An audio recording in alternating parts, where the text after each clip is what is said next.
আমি অসুস্থ বোধ করছি। কারণ আমার একটা 12 বছরের সন্তান আছে, আমি নিজে এ দেশের বাসী, আমার বিদেশে কোনো পাসপোর্ট নাই, আমি এই দেশেই থাকবো এবং এই দেশটা আমার, এই দেশটা আমরাই সংস্কার করব। আপনারা জানতে পেরেছেন অলরেডি। সোজা কথা হচ্ছে আমরা শান্তি চাই, আমরা রক্ত দিতে চাই না। আমার আসলে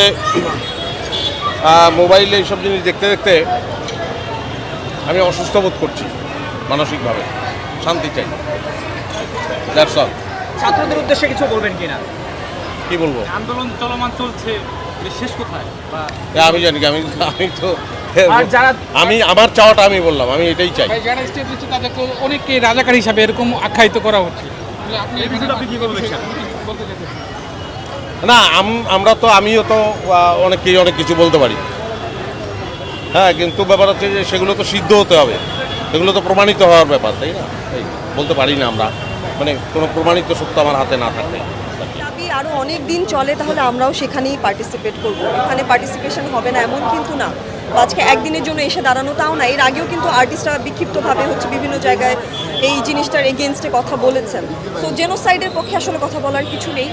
আর স্টুডেন্টরা আমাদের ফিউচারকে যখন আমরা এইভাবে রাস্তায় গুলিবিদ্ধ অবস্থায় দেখব আমাদের প্রশাসন দ্বারা, এটা কখনোই কাম্য না। সো আমি বিশ্বাস করি যে এই দুর্দিনের একটা সমাধান হবে, কিন্তু সেটা খুব দ্রুত হোক, এইভাবে আর রক্তক্ষরণ না হোক, এটাই এক্সপেক্টেশন। জামাত শিবির বা তৃতীয় শক্তিকেও তাকে গুলি করা হয়েছে। আমরা গণমাধ্যমে দেখলাম যে তাকে সরাসরি পুলিশ গুলি করেছে, এই বিষয়টা কি বলবেন? এ বিষয়ে আপনার কি মনে হয়? আমি আপনার মতামত জানতে চাই। আপনি তো জনগণ, আপনার কি মনে হয়? তার মানে আমিও সেটাই দেখেছি, সেম জিনিস আমিও দেখেছি। এখন আমি আসলে সঠিক সমাধানটার অপেক্ষায় আছি। সো আমি এটা নিয়ে কোনো কমেন্ট এই জন্যই করতে চাই না, কারণ হচ্ছে যেটা চোখে দেখেছি সেটাকে অবিশ্বাস্য যদি মনে হয়, তাহলে আমাকে আসলে আরও পরিষ্কার হতে হবে কি আসলে ঘটেছিল। যা দেখানো হচ্ছে সেটা সত্য না, যা বলা হচ্ছে সেটা সত্য। তো খাস করে আমি এখানে কোনো মতামত করতে চাই না, কিন্তু আপনি যেটা দেখেছেন আমিও সেটাই দেখেছি।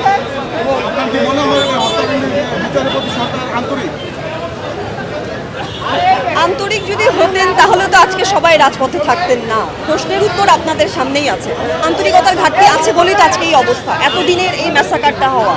সো সব কিছু মিলে যদি আরেকটু আগে আন্তরিকতা প্রকাশ করতেন বা আরেকটু যদি বুঝে শুনে সিদ্ধান্ত নিতেন, আমার ধারণা এত জেনোসাইড হতো না, এত রক্তপাত। আমি মনে করি আরেকটু এই জায়গায় আসলে বিষয়টা নিয়ে ভাবতাম। আন্দোলন তো চলো, মানে এই আন্দোলন কত দূর যেতে পারে? আন্দোলনটা যেতে পারে কত দূর? আমি তো ভবিষ্যৎবাণী করতে পারবো না, আমি অ্যাস্ট্রোলজার না। আমার মনে হয় সমাধান না আসা পর্যন্ত সবাই আসলে যারা আসলে বোঝে কেন, কারণটা কি কারণে আজকে এই অবস্থায়, যাদের বোধ আছে তারা আসলে সমাধান না হওয়া পর্যন্ত রাজপথে থাকবে বলে আমার ধারণা। এখন কবে শেষ হবে, কিভাবে শেষ হবে, এইটা অ্যাকচুয়ালি ফিউচার আর সময় বলে দেবে। এই দায়ভার কে নিতে পারবে? আপনি কি মনে করেন একজন দায়ভার? এই দায়ভার প্রশ্ন সঠিকভাবে করেন, বুঝি নাই। যাদেরকে মারা হয়েছে এদের দায়ভার কে নিতে পারবে? কার নেয়ার কথা, কে মেরেছে, কার নেয়ার কথা, এই প্রশ্নের উত্তর সবাই জানে। আমাকে এই প্রশ্ন ইন্ডিভিজুয়ালি করে কোনো লাভ নাই। এই সমস্ত অহেতুক প্রশ্নের কোনো উত্তর আমি দিব না, যেগুলোর উত্তর সম্মুখীন আছে সব সংস্থার মধ্যে। এটা আলোচনায় আছে যে যারা হচ্ছে গিয়ে এই যে ইনজুর্ড হয়েছে, যারা নিহত হয়েছে, তাদের সঠিক বিচারটা চাওয়ার কারণেই তো আজকে আসলে সবাই রাজপথে নেমেছে, কারণ সুষ্ঠু বিচার হয়নি, আসামিদের নাম ইন্ডিকেট করা হয়নি। সো যেহেতু আমরা এখন পর্যন্ত কোনো সঠিক সমাধান পাইনি, যার কারণেই রাজপথে দাঁড়ানো। সো এইটা এখন সমাধান না আসা পর্যন্ত রাজপথেই থাকবে। একটা সিম্পল কমন সেন্সের জায়গা থেকে, আর কিছুই না, বা এটা নিয়ে আর বেশি কিছু বলতে চাই। সবাইকে অনেক অনেক ধন্যবাদ।